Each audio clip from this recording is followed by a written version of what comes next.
I give the floor to the United Nations Watch. Mr. President, my name is Denise Ho, singer and democracy activist from Hong Kong. The Vienna Declaration guarantees democracy and human rights. Yet in Hong Kong today, these are under serious attack. Last month, 2 million people walked in peaceful protests, fighting an extradition bill that would remove the firewall, protecting Hong Kong from interference of the Chinese government. Police shot rubber bullets and 150 tear gas bombs against unarmed protesters. Sorry, there is a point of order. I give the floor to China. Mr. Vice President, I'm asking for the floor to raise a point of order. The Hong Kong Special Administrative Region is a part of the People's Republic of China. Just now, this delegate of the so-called NGO, in her speech, mentioned Hong Kong side by side with China. This is an affront to the principle of One China and the principle of the UN Charter. I'd like to ask you, Mr. President, to urge her to use standardized UN formulation when referring to places. I remind speakers to adhere to the well-established principles of the United Nations, including the principles of the United Nations Charter. And I give the floor back to the speaker.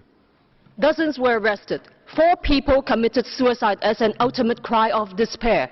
This anger of Hong Kong has followed years of deceitful promises. Since the handover, we saw our autonomy slowly eroded. Disqualification of 6 lawmakers, kidnappings of booksellers and activists jailed are proof of China's tightening grip. Real universal suffrage is still non-existent. With a chief executive officer appointed and controlled by Beijing, China is preventing our democracy at all costs. Mr. President, the Sino-British Joint Declaration is a binding treaty registered with the UN. Yet after only 22 years, China is denying its obligations. The one country, two systems is nearing its death. Protests are still ongoing. There is a point of order. I give the floor to China. Mr. Vice President, I'd like to ask for the floor to again raise a point of order. Just now the Speaker has made unfounded allegation to the system of one country, two systems. We categorically reject this. We'd like to ask you to remind her not to use abusive language in her speech. I thank you. I please ask the Speaker to take note of the points made by China while I give back to her the floor to her.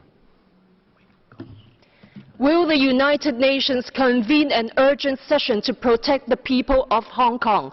Given its abuses, will the UN remove China from this Human Rights Council? Thank you.